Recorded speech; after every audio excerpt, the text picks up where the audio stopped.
Two 400-pound athletes collide at terrifying speeds.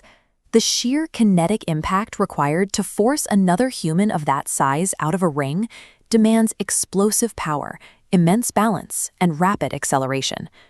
This chart compares the metabolic markers of an active 400-pound rikishi against a sedentary adult of the exact same weight.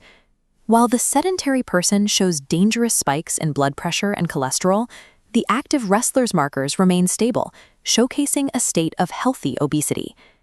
Maintaining stable blood pressure at 400 pounds is a biological anomaly. It does not happen by accident, and it is not the result of random binge eating. It is a highly controlled physiological state. That state is engineered right here, inside the Sumo stable, or Heya.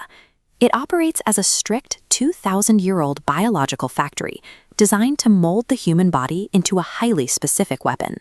To understand how a human body survives this paradox, we have to dismantle the strict input and output mechanics of the Sumo business model. The process begins at 5 a.m. Lower-tier recruits wake up and immediately step onto the dirt floor of the stable to perform hundreds of synchronized leg lifts, known as shiko, under a rigid military-style hierarchy. They do this on a completely empty stomach. Fasted training is a calculated physiological strategy. By forcing the body to work without incoming calories, the wrestlers completely deplete their internal glycogen stores. This intense physical exertion and sparring lasts for up to 6 hours. Throughout the entire morning, the wrestlers take in no food and minimal water. When the training finally ends, the lowest-ranked recruits do not get to rest. They must immediately transition to performing grueling domestic chores and cooking meals for the senior ranks. This extreme daily depletion forces metabolic adaptation.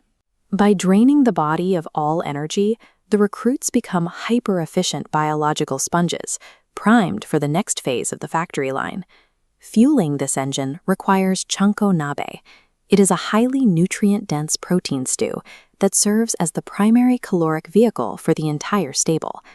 This chart breaks down the macronutritional profile of a 10,000-calorie Sumo diet against 10,000 calories of standard fast food. The Sumo intake relies heavily on lean proteins, dense vegetables, and massive carbohydrate loads via rice, avoiding the empty sugars of a junk food diet. The stable's strict hierarchy dictates the eating order. Elite, salaried wrestlers sit down first and consume the prime muscle-building proteins. The junior wrestlers eat last.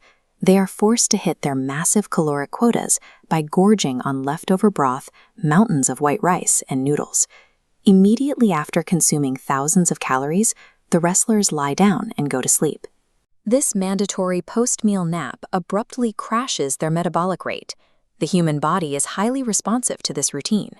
Combining extreme fasted exhaustion with massive caloric loading and immediate sleep forces the body to absorb and retain mass at a highly accelerated rate.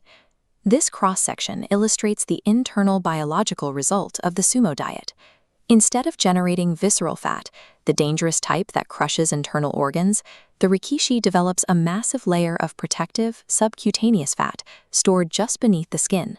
And underneath that layer of fat is a structural anomaly. Sumo wrestlers carry a staggering volume of fat-free mass, muscle and bone, that approaches 0.7 kilograms per centimeter. That is the absolute biological limit of human muscle density. This engineered physical supremacy dictates exactly what happens inside the dohyo, the sacred wrestling ring. Mass translates to kinetic dominance.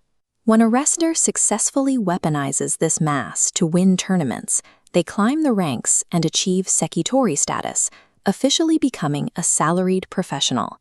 They also enter the Mochikyukin bonus system. Every victory adds to a cumulative career total, permanently scaling the wrestler's income upward with each win.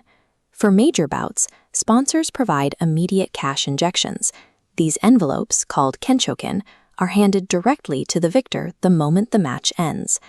At this stage, the engineered biological machine operates at peak profitability.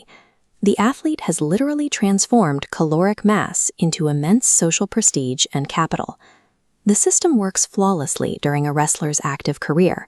But what happens to a finely tuned 400-pound engine when the daily physical training permanently stops? Without extreme daily exertion, a retired wrestler's physiology undergoes a catastrophic shift. Their protective subcutaneous fat converts inward, surrounding internal organs as deadly visceral fat. This triggers a cascade of medical failures, including severe hypertension, type 2 diabetes, and chronic joint destruction. The data reveals a stark reality. The average life expectancy of a sumo wrestler is only 60 to 65 years.